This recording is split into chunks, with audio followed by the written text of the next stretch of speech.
வணக்கம் நண்பர்களே. இந்த பதிவு சிறிய வரிகளில் பெரிய வாழ்க்கை உண்மைகள் என்ற தொடரின் ஒரு பகுதி. நாம் தற்போது ஔவையார் அருளிய வாழ்க்கைக்கு மிக முக்கியமான ஒரு நல்வழிப் பாடலை புரிந்து கொள்ளப் போகிறோம். நல்வழிப் பாடல். ஆண்டாண்டுதோறும் அழுது புரண்டாலும் மாண்டார் வருவாரோ, மாநிலத்தீர் வேண்டாம் நமக்கு அது வழியே, நாம் போம் அளவும் எமக்கு என் என்று இட்டு உண்டு இரும். விளக்கம்.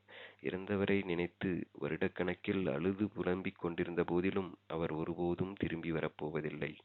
நாமும் அவ்வாறே ஒரு நாள் போக வேண்டியதுதானே என்று எண்ணி இருக்கும் வரையில் தர்மங்கள் செய்து நன்றாக சாப்பிட்டு சுகமாக இருப்பீர்களாக. English meaning. Even if you weep and lament for years remembering the deceased, they will never return. Realizing that we too will one day have to go the same way. Perform charitable deeds while you are alive, eat well and live happily. மீண்டும் ஒரு நல்ல பதிவில் சந்திப்போம். நன்றி. வாழ்க தமிழ், வளர்க மனிதநேயம்.